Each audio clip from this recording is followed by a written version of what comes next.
Well, this morning I went to take my Miata to work today because that's what I've been daily driving for some reason. Didn't start because the battery is a little old. It's kind of cold out today, so didn't want to start. Whatever, that's a different story. So obviously I want to take my race car because that's the whole meme, like, oh, daily doesn't start, take the race car. So I took the race car to work, saw a dirt road on the way to work, or actually coming back from work, and I decided to drive down it a little bit, like you do in a rally car. And then I ended up coming back, pull over a little bit, and I go to leave and push the clutch in, car dies. And I'm pretty sure that I broke something with either the pressure plate or the clutch or the flywheel. I don't know. Maybe one of the bolts came out and got stuck in there, but every time you push the clutch in, bad noises happen, engine locks up, doesn't want to turn over. Also, you can't start it with the clutch pushed in, so I had to jump this. So I pulled off the clutch safety switch for the starter and just jumpered it because all I had in the car was a little bit of wire and a few tools. Didn't really have anything. But yeah, I'll show you guys real quick.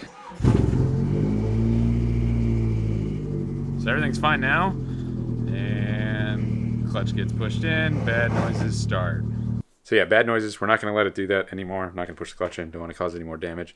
Hopefully I didn't ruin anything on the input shaft going into the trans, because that would really suck, because it's a good transmission, still shifts fine, everything like that. I was able to get back, like I said, without the clutch. But anyway, I'm going to get all the tools ready, start thinking of everything that I need.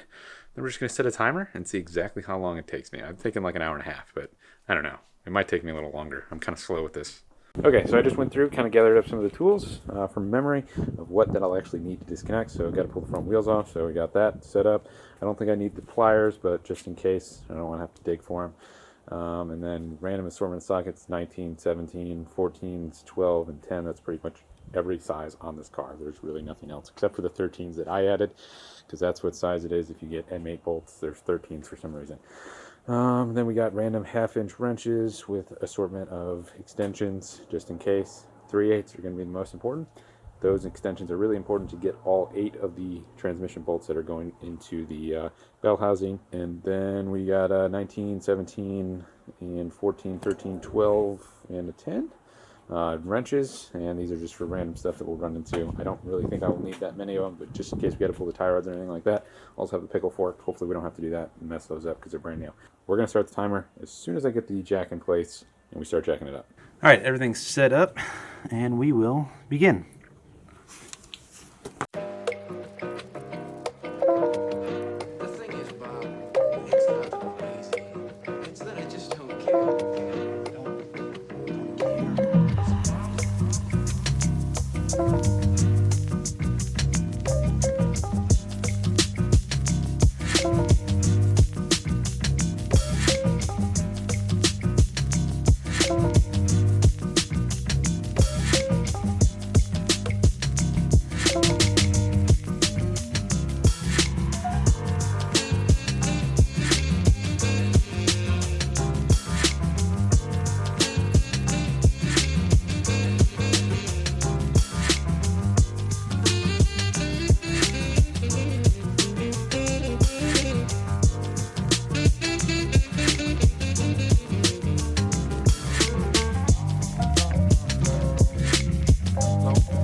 All right, it's out at 1:37. I took a few minutes breaks. You saw a small cut in there. I didn't cheat. I didn't hit pause or anything. That was literally just, I had to use the light to look at the clutch fork. But yeah, it's out. I saw something fall. We're going to try to figure it out. Let me know what you think it is in the comments too before we actually look. But we're about to see. I'm going to drag this out now. It's going to be the fun part, getting it out from under the car. Luckily, these pin stands are pretty tall, so I got plenty of room. It'd be really nice with a lift, but we're going to drag it out and then look. But I already see quite a few chunks of metal in there. All right, so as soon as we cracked this open, it was really easy to see what was wrong. Obviously, this huge chunk of the case of the bell housing is missing right now. So this broke somehow. Here's a few pieces of it. These are I think these are the only 2 that fell out, so there might be some more in between the pressure plate and the clutch and the flywheel. Hopefully it didn't ruin all that, because that would be really expensive, have to replace. Honestly, I have no idea why this broke. This pin holds the clutch fork right here. It slots in like that, and then this engages into the throwout bearing, which actually activates the pressure plate. So I'm not sure how this broke. Must have just been stress over time. Maybe this thing backed out a little bit. It did still have the plug in it, so I'm not sure how that could have happened. But I don't know. That's really the only way that I could see it getting stress. Anyway, it sucks. This transmission should still be good. Honestly, I don't see why it would break any further. There's really nothing else to break.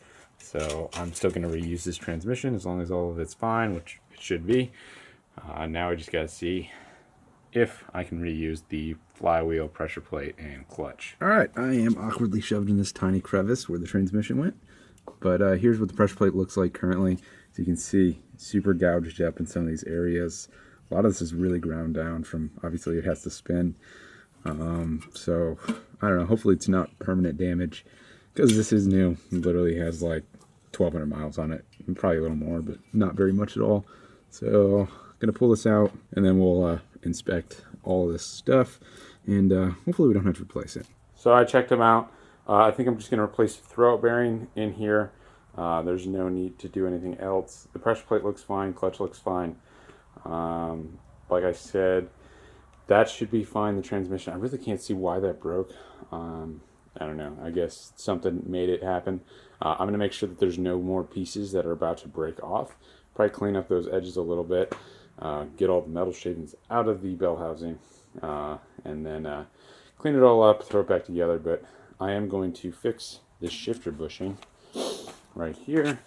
Later, I'll do that in a separate video because that's like its own mod in itself. But that'll really improve the shifting because it's super sloppy right now.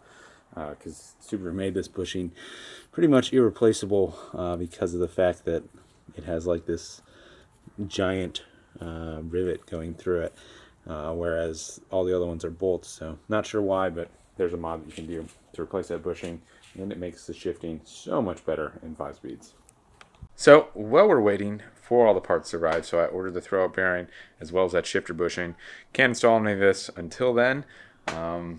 I did make some good use of the time though. I cleaned the whole underside of the car, got all the mud off, or at least most of the mud off because it was pretty bad. I hadn't jacked up the wheels or jacked the car up, took the wheels off, and then hosed it all off yet.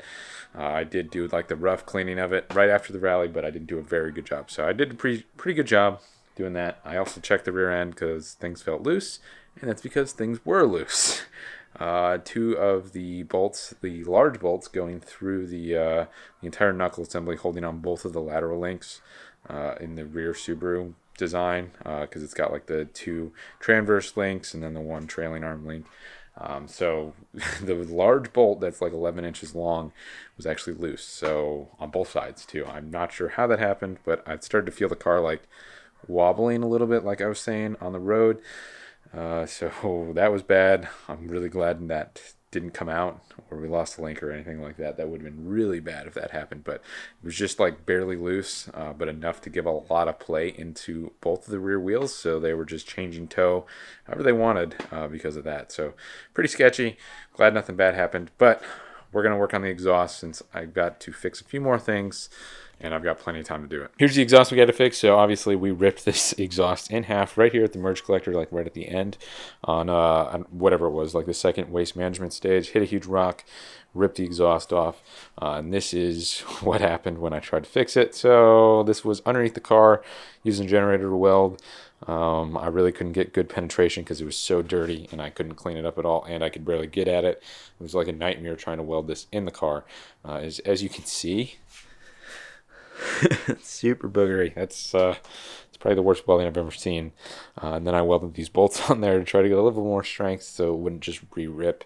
But it did the job. Still had some exhaust leaking from up there because I couldn't really seal it all the way around, but it definitely was a lot better than it was. I could finally hear, and it got most of the exhaust where it's supposed to go. And since I don't want to fiddle with this to try to get it to line up to my exhaust that I currently have, I'm just going to grind off a section, weld it, and then we'll cut these bolts off and clean it all up and get it all ready to weld. Now this isn't going to be perfect, I know. I'm going to weld this stainless with just mild steel welding wire because I'm lazy and not back purging or anything like that on this. Not a big deal though. I'm going to replace this header. It's not a very good header. Obviously it ripped right here. It's not that strong.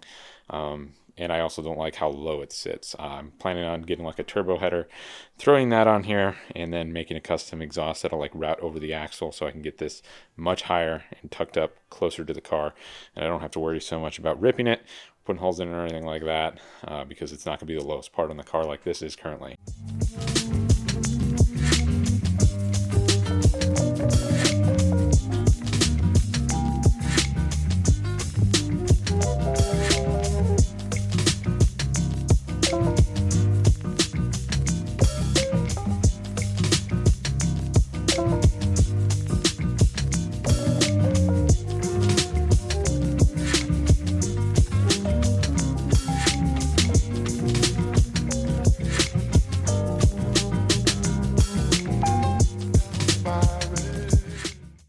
So I didn't want to bother just welding it up because it was super thin. It would have ended up cracking again pretty easily because the metal kind of got really thin for me grinding down those welds. So thought about it a little bit more. I didn't grind it down all the way, just kind of got a little bit more flush, and then I went the ghetto route and just wrapped it with some sheet metal and then welded that all the way around. So it should be sealed, should be strong-ish. It is super ghetto. I should have welded some thicker steel to it. This is only 20 gauge. I should have like had some 16 or something, so that way it's a little bit thicker and it has the same strength, if not more. But whatever. This is good enough. Like I said, I'm replacing this header, so this is just a super ghetto thing.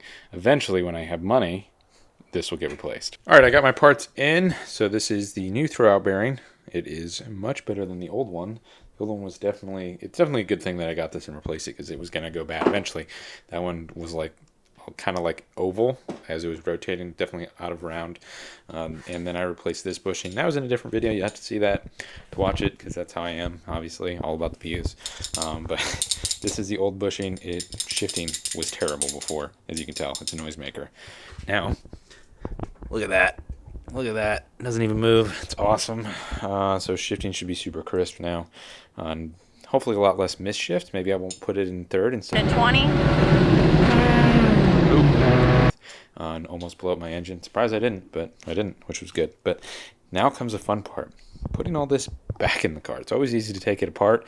It's not easy to put it back in. So we're going to try to get this in because my HOA already complained quite a few times about my car being on jack stands looking inoperable. Because it kind of is right now, but still ran like 3 days ago. So whatever. All right, we're going to try to get this in. I'm going to stop rambling. Losing daylight. I'm about to probably crush myself with this transmission, but oh well.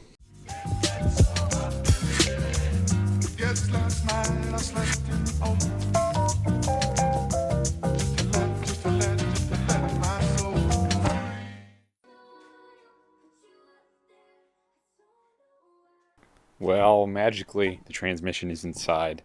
I didn't want to show it all. It took so long. Anyway, this is not the same day. It's not fully in either. It's just literally physically bolted up to the engine. With the starter on, axles are connected, and the drive shaft is partially connected. That's about it. That took me until about 9 o'clock last night to get that far. So literally like 5.5 hours to put that thing in. It's just so awkward to do. And I'm in my driveway, so it's sloping down. Super awkward. I hate putting transmissions in Subarus though. It's always really difficult. And they're pretty heavy transmissions, those 5 speeds. And 6 speeds are even worse. So it's not fun. I wish I had a lift and an actual transmission jack because that would have made it super easy. Yeah. We're going to start finishing this up, make sure everything goes together okay. And hopefully everything went together fine. It bolted up fine, so it should be okay. So we're going to throw the exhaust on now and just finish bolting up all the little stuff here and there.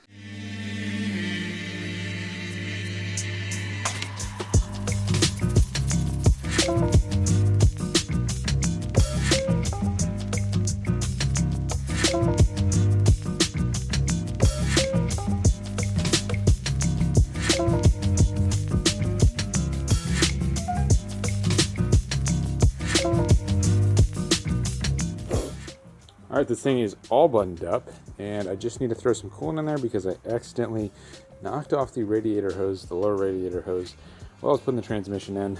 That's what that is. A whole bunch of it went everywhere. So I need some more coolant because I don't have any. It's like all my stuff is in my trailer, and I can't keep my trailer at my house. I got to pay to have it stored. So that's super annoying. But I'm just going to go buy some and then probably take this thing for a test drive, see if it's all good. Need to put some transmission fluid in it because it leaked a lot all over my garage. I really need to clean it up too. And I got a fine for this thing sitting on my driveway on jack stands because I live in a place with an HOA, so that super sucks. Alright, I'm not sure if you can hear me. It is super loud because there's no cat in the car. So it's just the one resonator, pretty much just straight pipe right now. But it's pretty awesome. Look at that. No more turning clutter, as turning concepts say.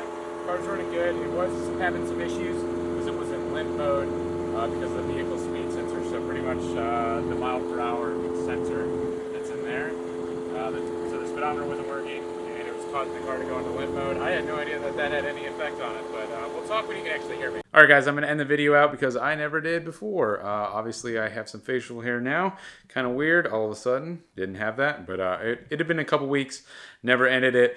The rallycross actually got canceled, so we didn't get to go, even though I got the car done, put a whole bunch of work in just to try to go, and never got to go. So kind of sucks. Gonna have to do it later. Our events always start late in the year, so eventually we'll get to go. Sorry you guys are seeing videos so limitedly now. They've been super hard to film, hard to edit, everything like that, just with real life and work. Eventually it will get better. Got a lot of plans for the channel. I won't go into them right now though. So I'll see you guys with whatever video I got coming out next. Hopefully it's not too long of a gap until that video comes out. See you guys.